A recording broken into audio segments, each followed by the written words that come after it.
తమిళనాడు రాజకీయ రంగం మళ్ళీ ఒక్కసారిగా సినిమాటిక్ మూడ్లోకి వెళ్ళిపోయింది. ఒకవైపు ఎన్నికల ఫలితాలు స్పష్టంగా వచ్చేశాయి. సింగిల్ లార్జెస్ట్ పార్టీగా టీవీకే నిలిచిన ఇంకా ప్రభుత్వ ఏర్పాటుకు 6 సీట్ల దూరంలో ఉంది. గవర్నర్ మీటింగ్లో విజయ్కి ఊహించని విధంగా షాక్ రావడం, కాంగ్రెస్ మినహా మరే పార్టీ కూడా విజయ్కి మద్దతుగా నిలవకపోవడంతో పరిస్థితి చాలా ఆసక్తికరంగా మారింది. మరోవైపు పశ్చిమ బెంగాల్లో బీజేపీకి స్పష్టమైన మెజారిటీ వచ్చినా కౌన్ బనేగా సీఎం కాంటెస్ట్ నడుస్తోంది. విజయ్ ఎంట్రీతో తమిళ రాజకీయ ముఖ చిత్రమే మారిపోయింది. సంప్రదాయ పార్టీలకు ఊహించని షాక్ ఇవ్వడమే కాదు, దశాబ్దాలుగా సాగుతున్న పొత్తులకు బీటలు పడ్డాయి. విజయ్ పార్టీ ఆఫీస్ కు వెళ్లి మద్దతు ప్రకటించి డిఎంకే కూటమికి గుడ్ బై చెప్పేసింది కాంగ్రెస్ పార్టీ. ఇకపై టీవీకేతో కలిసి నడవాలని కాంగ్రెస్ నేతలు నిర్ణయించారు. ప్రభుత్వ ఏర్పాటుకు మద్దతు ఇవ్వడమే కాదు, త్వరలో జరగబోయే స్థానిక సంస్థల ఎన్నికలు, లోక్సభ, రాజ్యసభ ఎన్నికల్లోనూ కలిసి వెళ్లాలని కాంగ్రెస్ నిర్ణయించింది. మరోవైపు కాంగ్రెస్ తీరును తీవ్రంగా విమర్శించిన డిఎంకే కూటమికి కాంగ్రెస్ వెన్నుపోటు పొడిచిందని, అధికార దాహంతో కాంగ్రెస్ నేతలు ద్రోహం చేశారని మండిపడ్డారు. మరోవైపు లెఫ్ట్ పార్టీలు వీసీకే కూడా తనకు మద్దతు ఇవ్వాలని విజయ్ విజ్ఞప్తి చేశారు. అలాగే బుధవారం మధ్యాహ్నం 3:30 గంటలకు లోక్ భవన్ లో గవర్నర్ ను కలిసి ప్రభుత్వం ఏర్పాటుకు ఆహ్వానించాలని కోరారు. అయితే లోక్ భవన్ నుంచి విజయ్ కు షాక్ తగిలింది.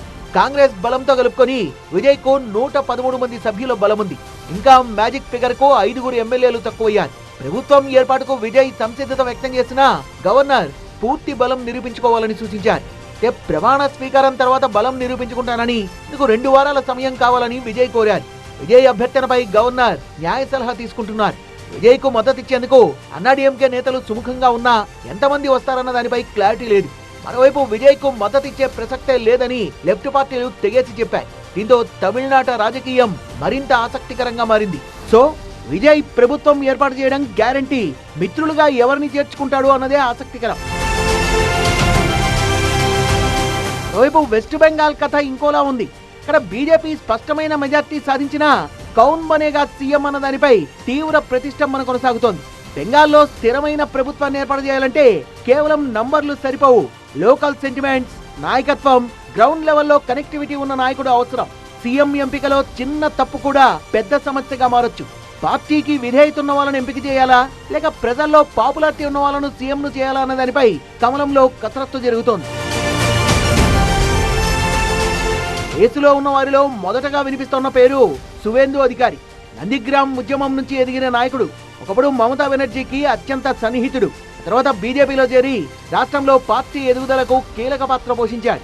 2021 అసెంబ్లీ ఎన్నికల్లో నందిగ్రామ్ లో మమతా బెనర్జీని ఓడించడంతో సువేందు అధికారి పేరు మార్మోగింది.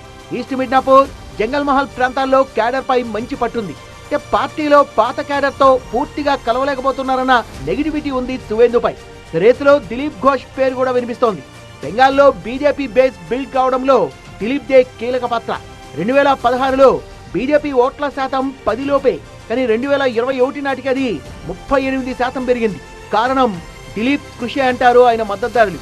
పైగా బీజేపీ హార్డ్ కోర్ క్యాడర్ పై దిలీప్ కు మంచి పట్టుంది.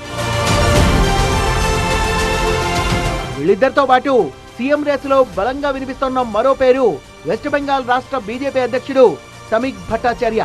తాను రేసులో లేనని పైకి చెప్తున్నా తన వంతు ప్రయత్నాలు లోపల చేస్తున్నాడని లోకల్ గా వినిపిస్తున్నట్ట. బెంగాల్లో సీఎం ఎంపిక అంటే అంత ఈజీ కాదు.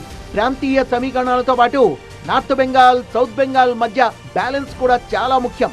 వీటన్నింటినీ బ్యాలెన్స్ చేస్తూ బీజేపీ ఎలాంటి డెసిషన్ తీసుకుంటుంది, ఎవరిని సీఎం చేస్తుంది అనేది చూడాలి.